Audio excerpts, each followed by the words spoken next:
대학 입시 수능 시험이 이제 얼마 남지 않았습니다. 수능 시험을 치는 많은 사람들은, 특히 학생들은 자신이 선호하는 대학으로 진학하기 위해서 시험을 치르게 됩니다. 수많은 사람들이 응시를 합니다. 그런데 끝까지 남는 최종 합격자가 있습니다. 기업에 취업을 하려면 수천 명이 몇십 명 선발하는 그 기업에 반드시 시험을 치르게 됩니다. 많은 사람들이 응시를 했지만 탈락자가 있고 끝까지 최종적으로 남는 합격자가 있습니다. 하나님 나라도 마찬가지입니다. 다 믿음 가운데서 교회는 출석하고 있지만 탈락자가 있고 최종 하나님께서 인정하시는 남는 사람이 있습니다. 이 시대는 많은 인류학자들이나 종말 학자들이 이렇게 말합니다. 주기의 종말이 가까웠다고 말하고 있습니다. 온갖 재앙이 끝이 없습니다.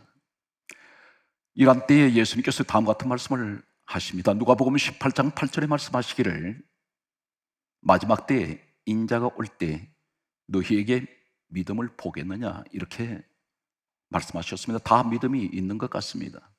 그런데 재앙의 때에는 확연하게 드러나 버린다는 것입니다. 진짜 가짜가 확연하게 드러납니다. 언제 드러납니까? 평상시에는 모릅니다. 환난 앞에 갖다 대버리면, 세워놓으면 드러난다는 것입니다. 오늘 성경 말씀은 이렇게 기록하고 있습니다. 마지막 재앙 때는, 이 재앙이 시작되는 재난의 시작은, 성경 말씀이 역시 중요한 말씀은 주님이 직접 말씀을 하십니다. 누가복음 성경 말씀은 다음 같은 말씀을 하십니다. 21장 11절 말씀을 보게 되면 마지막 때 재앙의 시작이 곳곳에 지진이 일어나며 그리고 기근이 있으며 전염병이 창궐할 것을 말씀하고 있습니다.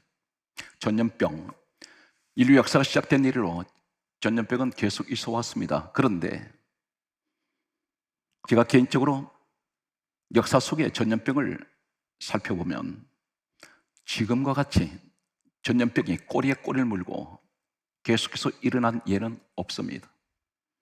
주님께서 말씀하시는 이 말씀은 전염병이 있을 것이라는 것은 전염병이 주기적으로 오는 것이 아니라 계속 닥쳐올 것을 말씀하고 있습니다. 이것이 재난의 시작이라는 것입니다. 우리나라는 과거에는 지진 안전지대였습니다. 그런데 지금은 그렇지가 않습니다. 지진 위험지대입니다. 우리나라에 계속해서 어느 지역에는 여진이 계속 일어나고 있습니다. 이러한 때에 하나님께서 이렇게 말씀합니다. 계시록 3장 10절에 말씀하시기를 다음 같은 말씀을 하셨습니다. 땅에 거하는 자들에게 시험하리라. 시험하신다 있습니다. 무엇을 시험할까요? 재난의 때가 오면 천국 갈 사람과 갈 수 없는 사람과 탈락자와 천국으로 인도하는 사람이 따로 있다는 것입니다. 우린 교회 안에 다 들어와 있습니다. 자칭 다 믿음을 가지고 있습니다. 그렇기 때문에 교회에 나와서 지금까지 오랫동안 신앙생활을 해왔습니다. 그런데 가장 중요한 것은 자기 착각에 빠져있는 사람이 있다는 것입니다. 오해를 하는 사람이 있습니다. 하나님은 아니라 하는데 나는 맞다고 말하는 사람이 있습니다.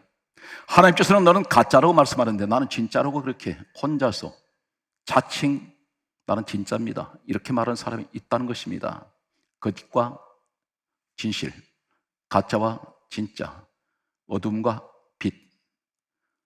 오늘 이러한 하나님께서 시험을 하신다는 이 시대는, 성경 말씀은 마지막 때가 되면 교회 안에 징조가 일어나는데 하나님께서 어떻게 시험을 하십니까? 성경 말씀은 이렇게 기록하고 있습니다. 아모스 5장 3절 말씀을 보게 되면 다음과 같은 말씀을 합니다. 1000명이 나가던 성읍에 100명만 남고 100명이 나가던 성읍에 10명만 남을 것이다. 이 성읍은 교회를 말씀합니다. 마지막 때가 되면 교회를 많은 사람이 떠나갈 것이라는 것입니다. 재난이 오면, 지금 코로나 바이러스로 인해서 최근에 각 교단 총회에서 잠정 집계를 했습니다. 수십만 명이 교회를 떠났습니다. 왜 이런 현상이 일어날까요? 분명 성경은 예언하고 있습니다. 마지막 때 징조가 오면 이런 일이 일어난다는 것입니다. 성경 말씀은 다음 같은 말씀을 하고 있습니다. 예레미야 애가 1장 1절 말씀을 보게 되면 하나님께서 가슴 아픈 말씀을 하고 계십니다. 평소에 내가 너를 보았을 때 믿음이 참 좋았던 것 같았는데 막상 재난 앞에서 너는 이러한 모습이었구나. 겉과 속에 전혀 다른 모습을 보시면서 슬프다 하시는 말씀이 있습니다. 하나님께서 우세요. 하나님께서 너무 마음 아파하세요. 떠나가버린 믿음 없는 사람들. 성경 말씀은 예레미야 애가 1장 1절은 다음같이 말씀하고 있습니다. 슬프다 이 성이요. 이 성은 성전을 말씀합니다. 주님께서 우리 하나님이 그렇게 말씀하세요. 슬프다. 이 슬프다는 내용 속에는 하나님의 가슴 아픈, 가슴이 찢어지는, 하나님이 흘리시는 눈물이 있습니다. 슬프다 이 성이요. 전에는 사람이 많더니 이제는 어찌 그리 적막하게 되었는고. 사람이 없다는 것입니다. 전에는 그렇게 사람이 많이 모였는데 코로나 바이러스라는 이 전염병으로 말미암아 교회에서 믿음이 평소에 있는 것 같았는데 이런 사람은 교회를 던져버렸다는 것입니다. 그래서 하시는 말씀이 슬프다 이 성이요, 슬프다 교회요. 전에는 사람들이 많더니 이제는 어찌 그리 적막하게 되었는고. 사람이 없습니다. 성경 말씀은 계속해서 하나님께서 이렇게 말씀하고 있습니다. 예레미야 애가 1장 4절은 다음과 같은 말씀을 하고 있습니다. 시온의 도로가 슬퍼하며, 시온의 도로가 슬판다, 길이 슬판다고 했습니다. 그렇게 말씀하시면서 절기를 지키려고 나아가는 사람이 없음이라. 무엇을 말합니까? 절기는 오늘 우리가 주일을 이야기한다면 주일 예배를 드리러 나오는 사람이 없다는 것입니다. 그런데 시온의 도로가 슬판다 있습니다. 시온의 도로가 어떤 것입니까? 시온은 성전을 말을 합니다. 성전에 나오는 길에 사람이 오는 사람이 없으니 도로가 슬퍼하고 있다 있습니다. 그러면서 하시는 말씀이 성문들이 적막하며 제사장들이 탄식하며. 성문은 성문들이라 했습니다. 오늘날 교회들입니다. 교회들이 적막해져 버렸습니다. 예배 드릴 사람이 없습니다. 그러면서 제사장들이 탄식한다는 말은, 제사장은 주의 종들입니다. 사람이 없으니 예배를 드릴 수가 없습니다. 구원받을 사람이 없습니다. 믿음의 사람이 나타나지 않습니다. 그래서 제사장들, 주의 종들이 탄식을 하고 있습니다. 절망 가운데 빠져버렸습니다. 바로 이 시대가 정확하게 이 말씀을 하고 계십니다. 오늘 성경 말씀은 이렇게 또 말씀하고 있습니다. 예레미야 애가 4장 1절은 다음 같은 말씀을 하고 계십니다. 슬프다 금이 어찌 그리 빛을 잃고 순금이 변질되었는고. 그렇게 말씀하시면서 성소의 돌들이 길거리에 쏟아졌는고 이렇게 말씀합니다. 순금이 변질되었다고 했습니다. 금이 빛을 잃어버렸다 했습니다. 이 금은 어떤 것을 의미하고 있을까요? 베드로전서 1장 7절에 금은 믿음을 말씀합니다. 네 믿음이 변질되었구나. 전에는 금 같은 믿음이었는데 이젠 빛을 잃어버렸고 네 믿음은 변질되었으며, 성소의 돌들이 길거리에 쏟아졌다는 말씀은 성전 안에 있어야 될 하나님의 성물된 우리가, 하나님의 영광을 위해서 쓰임받는 우리가 길거리에 쏟아져 버렸다는 것은 세상으로 다 쏟아져 나갔다는 것입니다. 우리는 자칭 이렇게 말합니다. 교회에 나오지 않으면서 나는 예수 믿습니다, 이렇게 말합니다. 스스로 자위하고 있습니다. 하나님께서는 오늘 가장 중요한 단어가 성전을 말씀하고 있습니다. 참고로 말씀드립니다. 모세 시대 때는 하나님께서는 성막 중심의 신앙생활을 하도록 하셨습니다. 성막이 중심이었습니다. 솔로몬 시대는 성전 중심의 신앙생활을 하도록 하셨습니다. 이때는, 지금 이 시대는 교회 중심의 신앙생활을 해야 합니다. 오늘 성경 말씀을 보면 성경은 이렇게 기록하고 있습니다. 오늘 성경 말씀 속에 나타난 내용을 여러분께 소개합니다. 요한계시록 12장 12절 말씀을 보게 되면 마귀가 자신의 때가 얼마 남지 않은 것을 알므로 크게 분하여 너희에게로 내려갔음이라 이렇게 말씀합니다.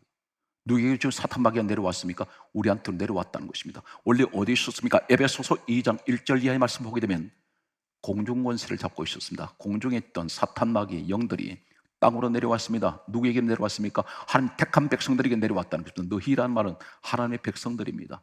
사탄 마귀가 내려와서 무슨 짓을 할까요? 베드로전서 5장 8절은 다음 같은 말씀을 하고 있습니다. 너희 대적 마귀가 우는 사자같이 두루 다니며 삼킬 자를 찾나니. 두루 돌아다닙니다. 대상이 없습니다. 우리는 신분을 따지면서 마귀는 나한테 오지 않을 것이야. 아닙니다. 이 사탄 마귀는 대상을 가리지 않습니다. 부자, 가난한 사람, 많이 배운 사람, 못 배운 사람, 높은 신분을 가진 사람, 낮은 신분을 가진 사람, 사탄 마귀는 그 아무것도 아랑곳 없습니다. 마귀가 사자같이 돌아다니고 있습니다. 사자는 어떤 자입니까? 사자는 찢어버립니다. 사자한테 물리면 죽습니다. 이런 사탄 마귀, 사자같이 두루 다닌다 있습니다. 두루 다니다가 쉴 새 없이 돌아다닙니다. 삼킬 자를 찾습니다. 그냥 집어 삼킵니다. 그런데 이 사탄 마귀가 두루 돌아다니면서 어떤 행동을 할까요? 전부 중요한 것은 주님이 직접 이런 말씀을 계속 주님께서 하셨습니다. 마태복음 13장 39절에 말씀하시기를, 성경 말씀은 이렇게 말씀합니다. 가라지를 뿌린 원수는 마귀요. 가라지를 뿌려놨다 있습니다. 어디다 뿌려놨을까요? 교회 안에. 놀랍게도 알곡과 가라지는 너무나 똑같습니다. 그런데 열매를 맺었을 때는 확연히 다릅니다. 우리 주변에 누가 가라지인지 모릅니다. 왜 그러냐면 너무나 똑같기 때문에. 직분 상관없습니다. 그런데 이 가라지를 뿌린 원수가 마귀라고 했습니다. 이 마귀 때는 이 원수가 가라지를 뿌리는데, 가라지가 하는 일이 어떤 일을 할까요? 마태복음 24장 24절을 보게 되면 교회 안에 이런 행동을 하고 있습니다. 거짓 영을 가진 자가, 거짓 영을 받은 사람이 할 수만 있다면 택하신 자들을 미혹하리라 했습니다. 미혹은 아름다울 밑자를 썩습니다. 혹 빠져버립니다. 사람 인과관계가 상관없습니다. 어떤 누구든 상관없습니다. 나하고 아주 절친이야. 아무 상관없습니다. 그런데 사탄 마귀 거짓 영은 그렇게 접근을 하는데, 오늘 성경 말씀은 한 가지 우린 정체를 알아야 됩니다. 하나님께서 가르쳐주신 이 정체를 정확하게 적나라하게 소개하겠습니다. 요한계시록 12장 10절에 보면 사탄 마귀 영은 어떤 본성을 가지고 있냐면 참소하는 영을 가지고 있습니다. 참소라는 한자로 소개하겠습니다. 헐떠들 참, 아래를 소자입니다. 이 참소영을 받아버리면, 사탄 영이 들어오게 되면 사람을 찢어댑니다. 사람을 상처를 줍니다. 참소를 해버립니다. 사람 관계를 갈라냅니다. 이런 사람이 들어가면 전부 다 갈라집니다. 좋은 관계가 전부 찢어집니다. 그리고 마음에 상처를 내줍니다. 그런데 귀신영이 어디 붙을까요? 성경은 한 가지 사실을 대단히 중요한 말씀을 하고 있습니다. 요한계시록 16장 13절에서 14절을 보게 되면 귀신의 영이 사람에게 달라붙을 때 입에 달라붙습니다. 이 귀신영은 입에 있다 했습니다. 입에 달라붙으면 어떤 일을 합니까? 요 사이는 대면 대화가 별로 쉽지 않습니다. 그러다 보니 어떡합니까? 전부 전화기를 붙들면 30분, 1시간 동안 대화를 주고받을 때 전부 사람 비판하는 소리만 합니다. 아무 생산성이 없습니다. 유익이 하나도 없는 죄 짓는 입으로 계속해서 쏟아냅니다. 교회를 비판합니다. 주의 종을 비판합니다. 깎아내립니다. 헐떴습니다. 성도 관계를 전부 비판합니다. 성경적으로 얘기하면 이 사람 입에 귀신령이 달라붙어 있습니다. 성령님은 어떤 경우에도 사람 헐뜯지 않습니다. 성령이 시간 이 땅에 오신 목적이 무엇인가요? 살리러 오셨습니다. 전부 살려내십니다. 허물이 있어도 덮어줍니다. 그런데 정반대로 사탄 마귀 귀신의 영은 항상 하는 짓이 죽이는 일만 합니다. 전화기 붙들고 교회를 흉봅니다. 주의 종을 흉을 봅니다. 그리고 성도들 관계를 전부 낱낱이 칼질을 합니다. 이렇게 해놓고 하나님 앞에 복 주세요, 경건한 모습같이 기도할 때가 있습니다. 하나님이 얼마나 이 사람 가증하게 보시겠습니까? 뱀의 혀를 가지고 있단 말입니다. 혀가 2개예요. 이러한 사람이 오늘날 너무 많다는 사실입니다. 사랑하는 성도 여러분, 우리는 영 분별을 제대로 못합니다. 영은 눈에 보이지 않으니까. 그러나 조심하십시오. 내가 개인적으로 아무리 절친하고 아무리 내게 꼭 필요한 사람이 할지라도 항상 이 사람은 앉았다면 남 비판하고 남 헐뜯는 사람 가까이 하지 마십시오. 그 사람은 성령의 사람이 아닙니다. 예수님의 이 땅에 죄인들을 살리기 위해서 십자가까지 오르신 분이에요. 근데 우리는 반대로 죽인다는 사실입니다. 누가? 사단마귀 이 땅에 내려와서 가라지를 전부 뿌려놓고, 이 사람들이 가라지입니다. 가라지 뿌려놓고 사람 죽이는 일만 합니다. 미혹시킵니다. 혹 빠지게 만듭니다. 오늘 이러한 때에 성경 말씀은 이렇게 강조하고 있습니다. 마태복음 22장 14절에 주님이 직접 말씀합니다. 청함을 받은 사람은 많되 택한 사람은 적으니라. 많은 사람을 불러들였습니다. 그런데 끝까지 남는 사람이 별로 없습니다. 그래서 주님께서 그렇게 말씀하셨습니다.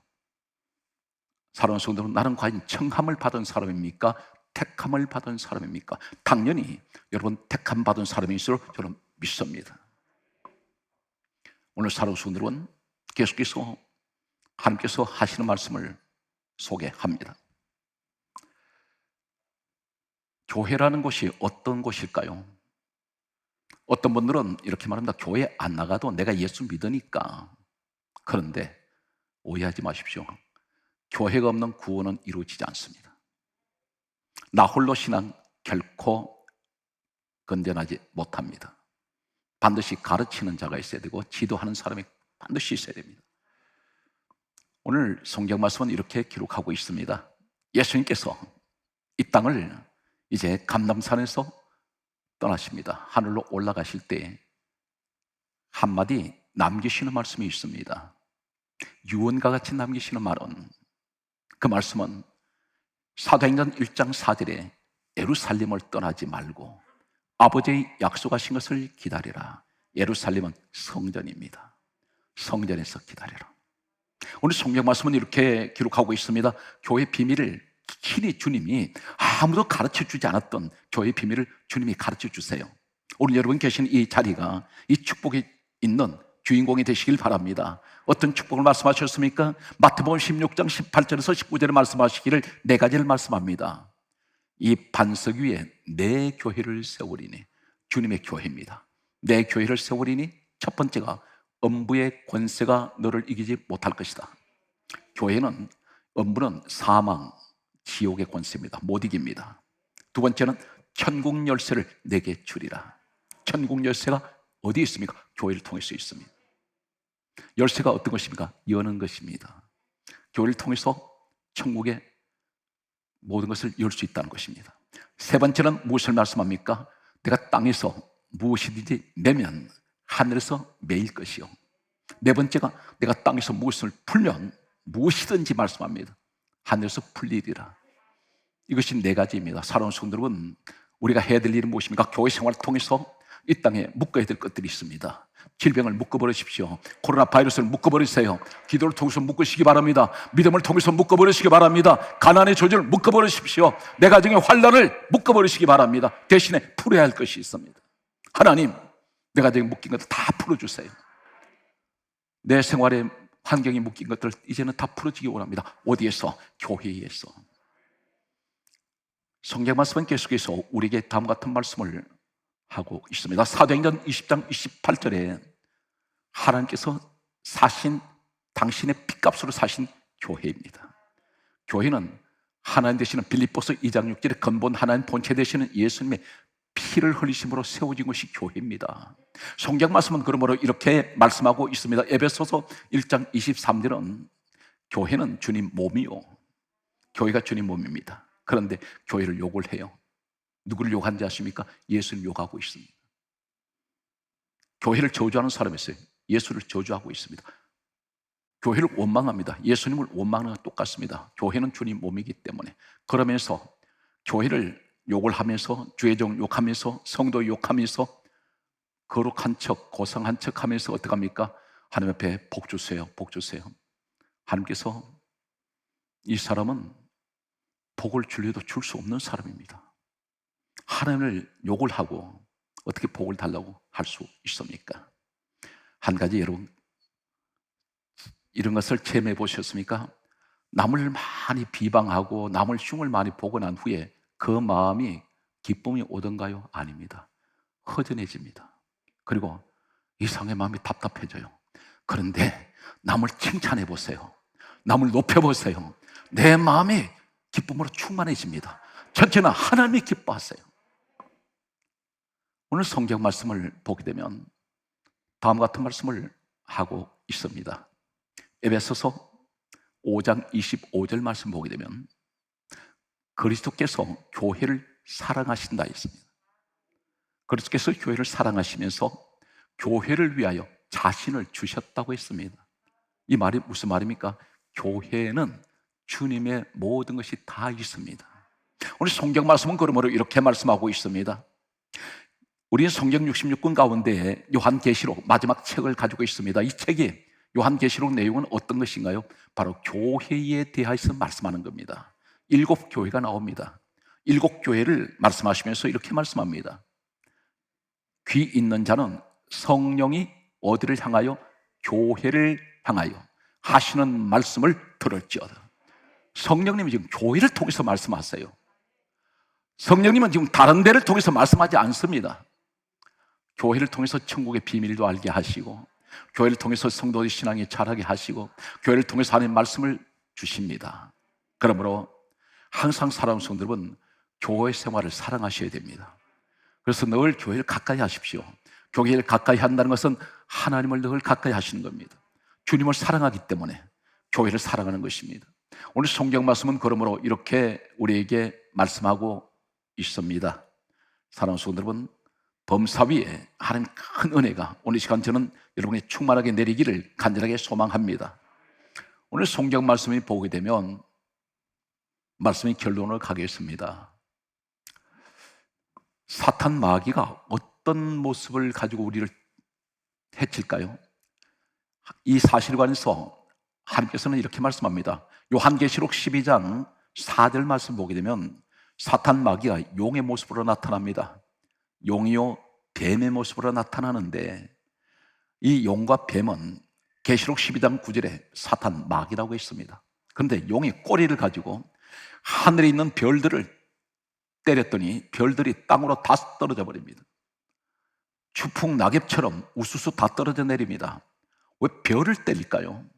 이 별이 무엇이냐면 바로 다니엘서 12장 3절에 이 별은 구원받은 사람들, 택함받은 사람들, 하늘에 있는 별 같은 우리의 모습이에요. 그런데 사탄 마귀가 꼬리를 가지고 때렸더니 하늘에 있어야 될 별이 땅으로 떨어집니다. 사탄 마귀한테 얻어맞았다는 것입니다. 사탄 마귀한테 빠져버려요. 오늘 이러한 때에 지금은 추수 작업을 하고 있는 시대라 마찬가지입니다.